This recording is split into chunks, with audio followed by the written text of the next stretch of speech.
Hi guys, and welcome to your daily tarot reading for Saturday, the 10th of July 2021. Thanks for joining me. I want to use the Golden Girls tarot cards again for today's reading. Let's see what they have to say about Saturday.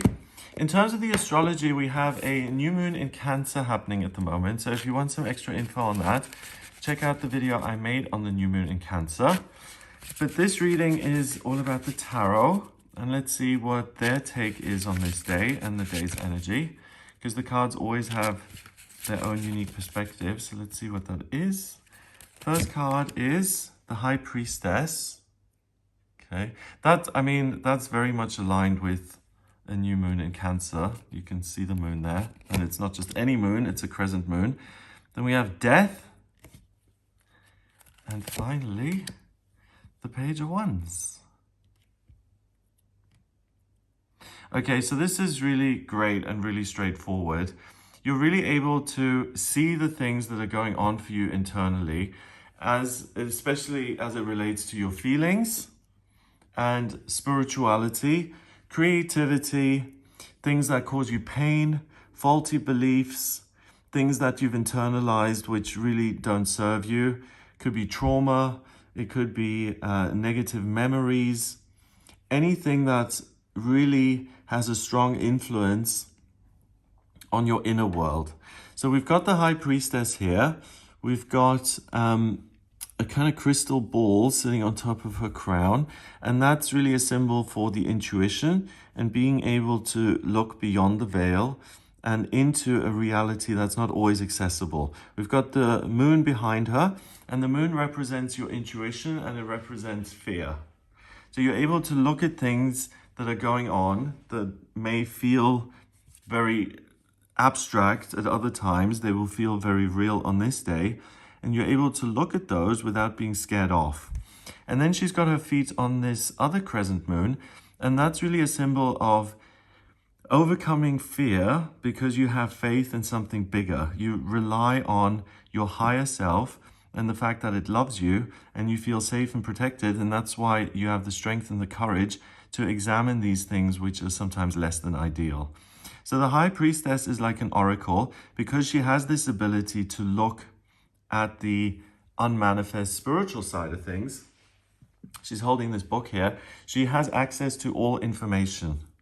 And the High Priestess is the second card of the Major Arcana. So it's something that you run into pretty early on. And it's really wonderful that they've made it the second card, because the Roman numeral 2, first of all, is a doorway. So it connects you with where you've come from. You're a spiritual being, so of course it's not going to be impossible for you to connect with spirit, because that's what you're made of. So we all have access to this ability to find answers for ourselves. And it's really important, if you want to live a good life, to understand who you are and what's causing you problems and what's causing you pain, if you want to get rid of that so that you can have a fabulous experience. Like, for instance, I was reading an article yesterday about how trauma can make you feel that you have less of a future. It was really interesting to me because it was talking about traumatic experiences, especially in childhood. They isolate you from other people. So if someone hurts you or bullies you or does something negative, you lose the trust in other people, and you swap the expectation of good things happening in your future with a fear of other negative things that you want to avoid. And because that sets you apart from other people and a sense of community, you often think things like, oh, well, I'm going to die young, or I can't really think about my career because I'm not going to be around anyway. It kind of means that there's a closure when it comes to your own expectations in life, and you're not able to take the narrative that allows you to hope for things. You're not able to play that forward because you are anticipating all these negative things, and that's why you can't really plan for good things in future. Now, we all know about the law of attraction, and what you focus on gets bigger. So if you feel like you have no future deep down, then you're manifesting that, and you're going to experience the passage of time very differently, going from one crisis to the other, instead of actually making plans for good things to come in. So the High Priestess allows you to resolve things like that once and for all, because you're able to see them, you're able to examine them, and to say, as Byron Katie would say, is this true or not? And if it's not true, you're able to hand it over and to heal it, or to ask something bigger and wiser and more loving than you to heal it for you. And that gives you a sense of certainty and clarity, which you can then use to go out into the world, to be active and to pursue those things that you do want. The next card, Death.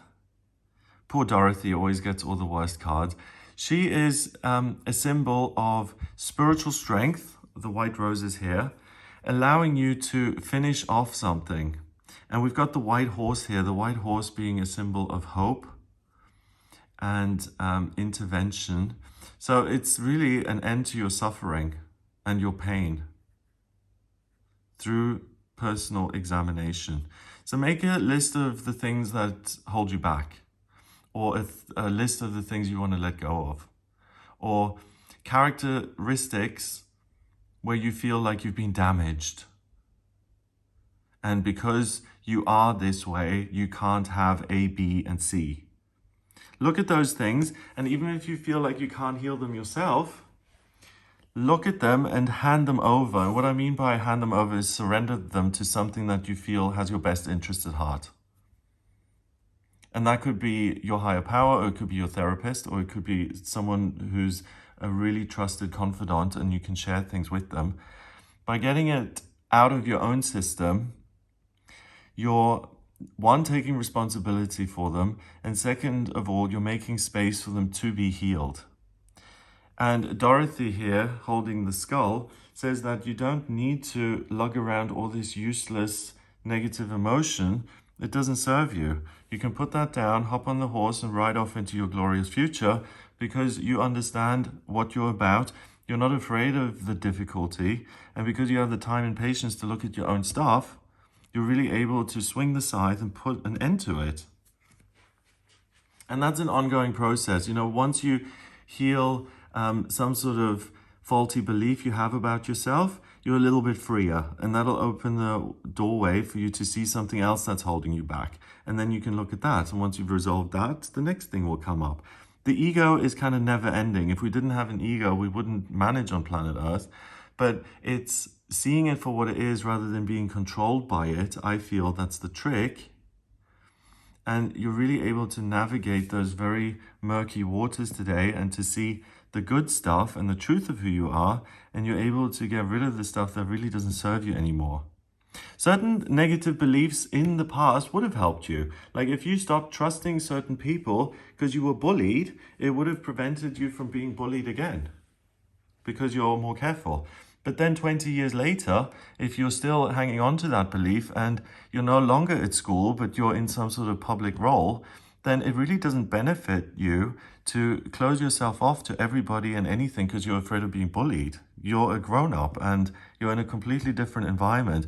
So our minds and our personalities and things, they try and do the best for us to protect the self. But like anything, moderation is key. And if you go overboard and protect yourself to the extent that no one else can ever reach you, then of course that's going to make you feel isolated. So this is a way to get rid of those things which are where you're a victim of your own success, so to speak, where you're being too rigid and too closed off, and to really get in touch with that energy of love and perfection. Because in your spiritual, at your spiritual core, you come from somewhere else. You were created, so you're this divine being, and that spark of life can never really be damaged. And on a human physical level, yes, we can be, and then we can react.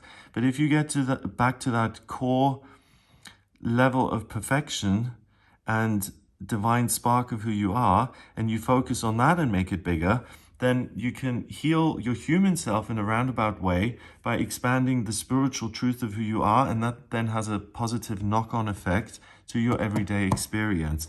And by making that sense of being okay and healed and undamaged and perfect, by making that bigger, you then tap into the page of wands And you get the courage and the strength to learn something new that is aligned with your life purpose, and that brings you a lot of joy, and that brings in more fun and opportunity to have good things happen in your life. So you're able to restore hope in the process of life, and that, like anybody else, you have good things coming your way, and you don't always just need to prep for the worst. We're all special, but you're not that special that everything that's going to happen to you in future is going to be bad. You're not the only person who is doomed to experience that. You're going to have a multitude of experience, good and bad. So it's kind of regaining a balance of how you see yourself and your role in life and your experience on this planet. And you're not constantly just protecting yourself from perceived negativity and threats. You're really able to let go of those and to take a risk. The element of fire, that's associated with wands, and that's doing things in life which sometimes are risky, but they're really fun and fulfilling.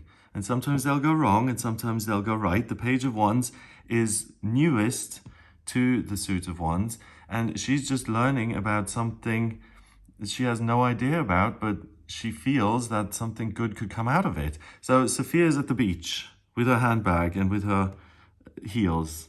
So she's going to learn how to adapt herself as such so that she can have a good time on the beach. She may not have done that before, but right now something doesn't quite fit, and it's that belief and hope in a good future that allows her to make this effort and to say, okay, I am willing to adapt so that I can have a good time in the here and now, and I can enjoy my life.